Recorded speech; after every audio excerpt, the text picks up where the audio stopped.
ಈಗ ಮೂಡ ಪ್ರಕರಣಕ್ಕೆ ಸಂಬಂಧಪಟ್ಟಂತೆ ಸರ್ ಮುಖ್ಯಮಂತ್ರಿ ಸಿದ್ದರಾಮಯ್ಯ ಸೇರಿದಂತೆ ಒಟ್ಟು 142 ಅಂದ್ರೆ ಬರೋಬ್ಬರಿ 300 ಕೋಟಿ ಆಸ್ತಿ ಮುಟ್ಟುಗೋಲಾಗಿದೆ. ಏನು ಇಡಿಯನ್ನ ಏನು ಮೊದಲನೇ ಪ್ರಾರಂಭದಲ್ಲಿ ಬಂದಿರತಕ್ಕಂಥದ್ದು ಏನು ಫೈಂಡಿಂಗ್ಸ್ ಮೂಲಕ ನಿಮ್ಮೆಲ್ಲರಿಗೂ ಆ ಮಾಹಿತಿ ಬಂದಿದೆ. ನಾವು ಏನು ಮೊದಲಿಂದಾನೂ ಕೂಡ ನಾವು ನಮ್ಮ ನಿಲುವು, ಪಕ್ಷದ ನಿಲುವು ಇರ್ಬೋದು, ನಮ್ಮ ಮೈಸೂರಿನ ವಾಜಪೇಯಿನ ನಿಲುವು ಇರ್ಬೋದು, ನನ್ನದೇ ಆದ ವೈಯಕ್ತಿಕ ನಿಲುವು ಇರ್ಬೋದು, ಮುಖ್ಯಮಂತ್ರಿಗಳು ತಮ್ಮ ಒಂದು ಜವಾಬ್ದಾರಿಯುತ ಸ್ಥಾನದಲ್ಲಿರೋ ಕಾರಣಕ್ಕಾಗಿ ಈ ಒಂದು ಏನು ಹಗರಣ ಆಚೆ ಬಂದಿರೋ ಕಾರಣಕ್ಕಾಗಿ ತಮ್ಮದೇ ಆದ ತವರು ಕ್ಷೇತ್ರದಲ್ಲಿ ಒಂದು ಏನು ಮೈಸೂರಿನ ಅಭಿವೃದ್ಧಿಗೆ ಒಂದು ಇತಿಹಾಸ ಇರುವಂಥದ್ದು ಸಂಸ್ಥೆ ಮೂಡ, ಅಂಥ ಸಂಸ್ಥೆಯಲ್ಲಿ ಒಂದು ಹಗರಣ ನಡೆದಿರೋ ಕಾರಣಕ್ಕಾಗಿ ಅವರು ತಮ್ಮ ರಾಜೀನಾಮೆ ಕೊಟ್ಟು ಒಂದು ಫ್ರೀ ಆಗಿರುವಂಥದ್ದು, ಅವ್ರದ್ದು ಪ್ರಭಾವ ಇಲ್ಲದೆ ಇರುವಂಥದ್ದು ಒಂದು ಸಂಸ್ಥೆ ಮೂಲಕ ಇದು ತನಿಖೆ ಆಗಬೇಕಾಗಿ ನಾವು ಅಂದಿನ ಕಾಲದಲ್ಲಿ ಆಗ್ರಹಿಸ್ತಾ ಬಂದಿದ್ದೀವಿ. ಇದು ಯಾಕಂದರೆ ಅವರ ಒಂದು ಏನು ಅಲ್ಲಿ ಡಿಸ್ಪ್ರಪೋರ್ಷನೇಟ್ ಏನೋ ಸೈಟ್ಸ್ದು ವಿಚಾರ ಬಂದಾಗ ಅವ್ರಿಗೂ ಕೂಡ ಅದು ಬಂದಿತ್ತು. ಆ ಸಮಯದಲ್ಲಿ ಅವರು ಕೂಡ ಒಂದು ತನಿಖೆ ಮಾಡಿದ ನಂತರ ಇದು ಹಗರಣ ಏನಿದೆ ಅತಿ ದೊಡ್ಡದು ಅಂತ ಹೇಳಿ ಅದು ಬರೀ ಈ ಏನು ಸಿದ್ದರಾಮಯ್ಯ ಅವರ 14 ಸೈಟ್ ಅಲ್ಲ, ಏನು 300 ಕೋಟಿಯಷ್ಟು ಹಗರಣ ಆಗಿರ್ಬೋದು. ನಂತರ ಏನು 142 ಏನು ಆಸ್ತಿ ಇದೆ, ಸ್ಥಿರಾಸ್ತಿಗಳನ್ನು ಏನೋ ಇದಾಗಬೇಕಾಗಿರೋದು ಅವರು ಕೂಡ ಭಾಳ ಸ್ಪಷ್ಟವಾಗಿ ಹೇಳಿದ್ದಾರೆ. ಈ ನಿಟ್ಟಿನಲ್ಲಿ ಮತ್ತೊಮ್ಮೆ ನಾವು ಆಗ್ರಹಿಸೋದು ಮುಖ್ಯಮಂತ್ರಿಗೆ, ದಯವಿಟ್ಟು ಅದು ಒಂದು ಜವಾಬ್ದಾರಿಯುತ ಸ್ಥಾನ, ಇದು ಭಾಳ ಇಡೀ ರಾಜ್ಯದ ಒಂದು ಸಮಸ್ತ ಕನ್ನಡಿಗರ ಒಂದು ಪ್ರತಿನಿಧಿಸುವಂಥದ್ದು ಕರ್ತವ್ಯ ಇದೆ ಆ ಸ್ಥಾನಕ್ಕೆ. ಸೊ ಆ ನಿಟ್ಟಿನಲ್ಲಿ ರಾಜೀನಾಮೆ ಕೊಟ್ಟು ಈ ತನಿಖೆ ಮುಗಿಯೋವರೆಗೂ ಅವರು ರಾಜೀನಾಮೆ ಕೊಟ್ಟು ಆ ತನಿಖೆ ಏನು ವರದಿ ಬರುತ್ತೆ ಅದರ ಒಂದು ಆಧಾರ ಮೇಲೆ ಮುಂದುವರಿಲಿ. ಯಾಕಂದ್ರೆ ಈಗ ಇಡಿ ಕೊಟ್ಟಿರುವಂಥ ಪ್ರಶ್ನೋಟಲ್ಲಿ 14 ಸೀಟು ಅಕ್ರಮ ಅನ್ನುವಂಥದ್ದನ್ನು ಕ್ಲಿಯರ್ ಮಾಡಿದ್ದಾರೆ. ಅಲ್ಲಿಗೆ ಒಂದು ತನಿಖೆ ಮುಗಿದ ರೀತಿಯಲ್ಲಿ ಕಾಣ್ತಾ ಇದ್ದಾರೆ.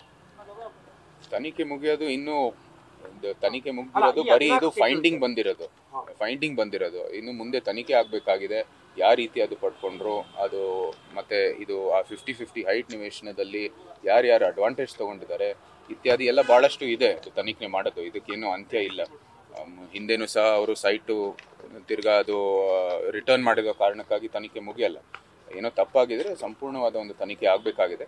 ಇಲ್ಲಿಗೆ ವಿಚಾರ ಏನೋ ಮುಗ್ದಿಲ್ಲ ಮತ್ತು ಅವರು ಒಪ್ಕೊಂಡಿದ್ದಾರೆ. ಸೈಟು ಏನು ಪುನಃ ರಿಟರ್ನ್ ಮಾಡಿರೋ ನಂತರ ಅದು ಒಪ್ಕೊಂಡಿದ್ದಾರೆ, ಇಂಥ ಒಂದು ತಪ್ಪಾಗಿದೆ ಅಂತ, ಇಂಥ ಒಂದು ಹಗರಣ ನಡೆದಿದೆ ಅಂತ ಅವ್ರು ಒಪ್ಕೊಂಡಿದ್ದಾರೆ. ಅದಕ್ಕಾಗಿ ಮತ್ತು ಇವತ್ತು ನಡೀತಾ ಇರುವಂಥ ತನಿಖೆಯ ಒಂದು ದೃಷ್ಟಿಯಲ್ಲಿ ಅವ್ರು ರಾಜೀನಾಮೆ ಕೊಡಬೇಕು ಅಂತ ನಾವು ಆಗ್ರಹಿಸ್ತೀವಿ. ಈಗ ಬಿಜೆಪಿ ಪುನಃ ಇನ್ನೊಂದು ಹೋರಾಟ ಇರುತ್ತಾ? ಯಾಕಂದ್ರೆ ಈಗ ಇಡಿ ರಿಪೋರ್ಟ್ ಪುನಃ ನಮ್ಮ ಹೋರಾಟ ನಿರಂತರವಾಗಿ ನಡೀತಾ ಇದೆ. ಏನು ರೌಂಡ್ಗಳು ಏನಿಲ್ಲ, ನಿರಂತರವಾಗಿ ನಮ್ಮ ಹೋರಾಟ ನಡೀತಾ ಇದೆ, ಕಾನೂನಾತ್ಮಕವಾಗಿ ಮುಂದುವರಿತಾ ಇದೆ. ಇಂದಿನ ಪ್ರಜಾಪ್ರಭುತ್ವದ ವ್ಯವಸ್ಥೆಯಲ್ಲಿ ಹೌದು ಒಂದು ಜವಾಬ್ದಾರಿಯುತ ವಿರೋಧ ಪಕ್ಷದ ಸ್ಥಾನದಲ್ಲಿ ನಮ್ಮ ಪ್ರತಿಭಟನೆ ಇತ್ಯಾದಿಗಳು ನಡೀತದೆ. ಆದರೂ ಸಹ ಕಾನೂನಾತ್ಮಕವಾದ ಒಂದು ವರದಿಯ ಮೂಲಕ ಇದಕ್ಕೆ ಒಂದು ಅಂತ್ಯ ಬರುತ್ತೆ. ಯಾಕಂದ್ರೆ ಸಿದ್ದರಾಮಯ್ಯ ಈಗೂ ಹೇಳ್ತಾ ಇರುವಂಥದ್ದು ಇದು ರಾಜಕೀಯ ಷಡ್ಯಂತ್ರದ ಫಲ ಅಷ್ಟೇ ಅನ್ನುವಂಥದ್ದು ಈಗಲೂ ಅವರು ಅದು ನಿಜ ಅಂದರೆ ಅವರು ರಾಜೀನಾಮೆ ಕೊಟ್ಟು ತನಿಖೆ ನಡೆಸಲಿ. ಇಂಥ ಒಂದು ಫ್ರೀ ಆಗಿರುವಂಥದ್ದು ಓಪನ್ ಸೋರ್ಸಲ್ಲಿ ಅವರ ತನಿಖೆ ಮೂಲಕ ಅವರ ಇದು ಏನೋ ಅದು ಸ್ಪಷ್ಟವಾಗಿ ಬರಲಿ ಅವರ ಹೇಳಿಕೆ. ತಾವು ಹೇಳ್ತಾರೆ ನೈತಿಕ ಹೊಣೆ ಹೊರಬೇಕು. ನೈತಿಕ ಹೊಣೆ ಹೊರಬೇಕಂದ್ರೆ ಅವರು ಇಂಥ ಒಂದು ವರದಿಯ ಮೂಲಕ ಅದು ಬರಬೇಕಾಗಿದೆ. ಯಾವುದೇ ಇದ್ರೆ ನಾವು ಕ್ಲೇಮ್ ಮಾಡ್ಕೋಬೋದು, ಆದರೆ ಅಧಿಕೃತವಾದ ಒಂದು ನ್ಯಾಯಾಲಯ ಅಥವಾ ಒಂದು CBI ಅಥವಾ ಒಂದು ಇಡಿ ಮೂಲಕ ನೀವು ಇನ್ನೋಸೆಂಟ್ ಆಗಿದ್ದೀರಾ ಅಂತ ಅವರು ಸ್ಪಷ್ಟವಾಗಿ ಹೇಳಬೇಕಾಗಿದೆ. ಸರ್, ಈಗ ಮೂಡ ಕ್ಲೀನ್ ಆಗ್ತಾ ಇದೆ ಅಂತ ಅನ್ನಿಸ್ತಾ ಇದೆ ಸರ್. ಯಾಕೆ ಈ 140 ಆಸ್ತಿ ಜಪ್ತಿಯಾಗಿದೆ, ಮೂಡ ಕ್ಲೀನ್ ಆಗ್ತದೆ.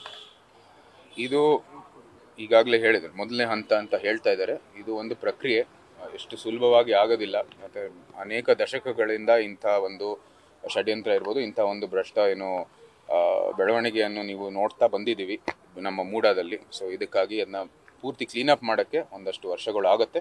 ಆದರೆ ಕೆಲವು ನಿರ್ದೇಶನಗಳು ತಗೊಂಡಿದ್ದಾರೆ, ಅದು ನಾವು ಸ್ವಾಗತ ಮಾಡ್ತೀವಿ. ಅಂತ್ಯಕ್ಕೆ ಸೈಟ್ಗಳು, ಬಡಾವಣೆಗಳು, ಇದು ಸಂಬಂಧಪಟ್ಟಿರುವಂಥದ್ದು ಸ್ಥಳೀಯ ಪಟ್ಟಣ ಪಂಚಾಯತಿ ಇರ್ಬೋದು, ನಗರಸಭೆ ಇರ್ಬೋದು, ಅಥವಾ ನಮ್ಮ ಇದು MCCಗೆ ಆ ಬಡಾವಣೆಗಳು ಕೊಡ್ತಾ ಇರೋದು, ಅದು ಸ್ವಾಗತ ಮಾಡ್ತೀವಿ. ಆದರೂ ಸಹ ಅದು ಇಲ್ಲಿಗೆ ಅಂತ್ಯ ಅಲ್ಲ.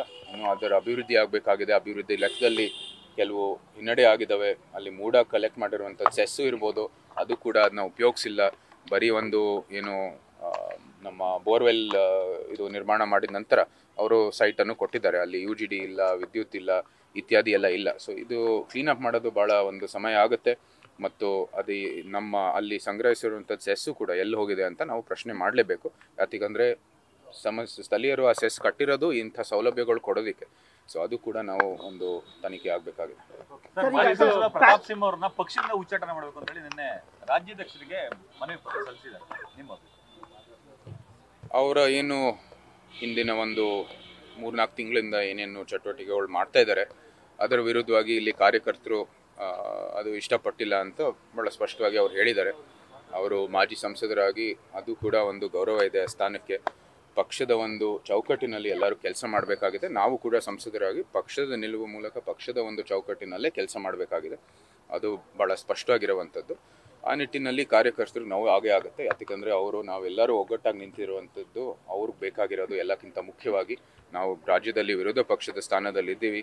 ಅಧಿಕಾರ ಇಲ್ಲದೇ ಇರೋ ಸಮಯದಲ್ಲಿ ಇಂಥ ಒಂದು ಏನು ಒಗ್ಗಟ್ಟು ಪ್ರದರ್ಶನ ಆಗಬೇಕಾಗಿರೋದು ಎಲ್ಲಕ್ಕಿಂತ ಮುಖ್ಯ. ಸೊ ಈ ನಿಟ್ಟಿನಲ್ಲಿ ಈ ಕಾರ್ಯಕರ್ತರು ಇಂಥ ಬೇಡಿಕೆಗಳು ಕೊಟ್ಟಿದ್ದಾರೆ. ಏನು ನಮ್ಮ ರಾಜ್ಯ ಅಧ್ಯಕ್ಷರು ಇರ್ಬೋದು, ಆ ಒಂದು ನಾಯಕರು ಇರ್ಬೋದು, ಅವರು ತೀರ್ಮಾನ ತಗೋತಾರೆ. ಮುಜುಗರ ಏನೋ ಉಂಟಾಗಿದೆ ಸರ್. ನೋಡಿ, ನಾವು ಎಲ್ಲ ಏಕತೆಗಾಗಿ ನಾವು ಎಲ್ಲರಲ್ಲೂ ಮನವಿ ಮಾಡೋದು, ಅವ್ರು ವಿನಂತಿ ಮಾಡೋದು ಯಾವಾಗಲೂ ಸಹ ಇವತ್ತುವರೆಗೂ ಸಹ ನಾವು ಯಾರೇ ಇರಲಿ, ಪ್ರತಾಪ್ ಸಿಂಹ ಒಬ್ಬರೇ ಅಲ್ಲ, ಯಾರೇ ಇರಲಿ ಅವ್ರ ಜೊತೆ ಕೂತ್ಕೊಂಡು ಏನೇ ಸಮಸ್ಯೆ ಇದ್ರೆ ಅದು ಬಗೆಹರಿಸ್ಬಿಟ್ಟು ನಾವು ಒಗ್ಗಟ್ಟಾಗಿ ಮುಂದುವರಿಯುವಂಥದ್ದು ನಾವೆಲ್ಲರೂ ಯಾವತ್ತು ಹೇಳೋದು. ಅದೇ ರೀತಿ ನಾವು ಸಹ ಮೈಸೂರಲ್ಲಿ ಬೆಂಗಳೂರು ಪ್ಯಾಲೇಸ್ ರಸ್ತೆ TDR ವಿಚಾರವಾಗಿ ಸುಪ್ರೀಂ ಕೋರ್ಟ್ ಅರ್ಜಿ ಹಾಕಕ್ಕೆ ಕ್ಯಾಬಿನೆಟ್ ಒಪ್ಪಿಗೆ ಆಗಿದೆ ಸರ್. ನಮ್ಮ ಅರಮನೆ ವಿಚಾರದಲ್ಲಿ ನಾನು ಆಗಲೇ ಹೇಳಿದ್ದೀನಿ, ಅದು ಕಾನೂನಾತ್ಮಕವಾಗಿ ಮುಂದುವರಿಯುತ್ತೆ. ನಾನೇನು ಈ ಸಂಸದರ ದೃಷ್ಟಿಯಲ್ಲಿ ಅದಕ್ಕೇನು ನಾನು ಭಾಗವಹಿಸೋದಿಲ್ಲ. ನಮ್ಮ ತಾಯಿಯವರು ಅರಮನೆ ಕಚೇರಿ ಏನಿದೆ ಅದಕ್ಕೆ ಅವರು ನಿರ್ಣಯ ತಗೋತಾರೆ. ಅದೇ ರೀತಿ ಅದು ಮುಂದುವರಿಯುತ್ತೆ. ಸಿದ್ದರಾಮಯ್ಯ ಸರ್ಕಾರ ಬಂದಾಗಲೇ ಆ ವಿಚಾರ ಟ್ರಿಗರ್ ಆಗುವಂಥದ್ದು. ಅರಮನೆ ಇದು ಸಮಸ್ಯೆಗಳು ಜಾಸ್ತಿ ನೀವು ಗಮನ ಹರಿಸ್ತಾ ಇರೋ ಕಾರಣಕ್ಕಾಗಿ ನಾವು ಕೂಡ ಇದು ರಾಜಕೀಯ ಒಂದು ವೃತ್ತ ಜೀವನ ಶುರುವಾಗಿದ ನಂತರ ಇದು ನಿರಂತರವಾಗಿ ನಡೀತಾ ಇರೋದು. ಇದೇನು ನಾವು ಸಂಸದರಾಗಿರೋ ಕಾರಣಕ್ಕಾಗಿ ಅವರು ಜಾಸ್ತಿ ಮಾಡ್ತಾ ಇದ್ದಾರೋ ಕಡಿಮೆ ಮಾಡ್ತಾ ಇರೋದು ಅಂತ ನಮಗೆ ನಿಜಕ್ಕೂ ಏನು ಆ ರೀತಿಯ ಏನು ನಿಲುವಿಲ್ಲ. ಆದರೂ ಸಹ ಇದು ನಿರಂತರವಾಗಿ ಇಂಥ ಒಂದು ಕೇಸ್ಗಳು ಬರ್ತಾ ಇರುತ್ತೆ. ಸರ್ಕಾರದಿಂದ ನಮ್ಮ ವಿರುದ್ಧವಾಗಿ ಇಂಥ ಒಂದು ಏನು ನ್ಯಾಯಾಲಯದಲ್ಲಿರ್ಬೋದು, ಇಂಥ ಒಂದು ಏನು ನಮ್ಮ ಆಸ್ತಿಯನ್ನು ಅವರು ಸರ್ಕಾರಿ ಆಸ್ತಿ ಅಂತ ಕ್ಲೇಮ್ ಮಾಡುವಂಥದ್ದು ಕೆಲಸವನ್ನು ನಿರಂತರವಾಗಿ ಮಾಡ್ತಾ ಬಂದಿದ್ದಾರೆ. ಕಾಂಗ್ರೆಸ್ ಸರ್ಕಾರ ಬಂದಾಗ ಈ ಥರ ಜಾಸ್ತಿ ಆಗುತ್ತೆ.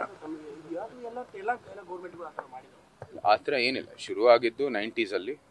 ಇದು ಮುಖ್ಯಮಂತ್ರಿ ಅವರು ಆವಾಗ JDS ಅಲ್ಲಿದ್ದರು. ಅವರೇ ಈ ಏನು 2 ಏನು ಆಕ್ವಿಸಿಷನ್ ಆ್ಯಕ್ಟ್ಗಳು, ಮೈಸೂರು ಅರಮನೆ ಇರ್ಬೋದು, ಬೆಂಗಳೂರು ಅರಮನೆ ಇರ್ಬೋದು, ಅವರೇ ರಚನೆ ಮಾಡಿದ್ದು ಅಂತ ಎಲ್ಲರಿಗೂ ಗೊತ್ತಿದೆ.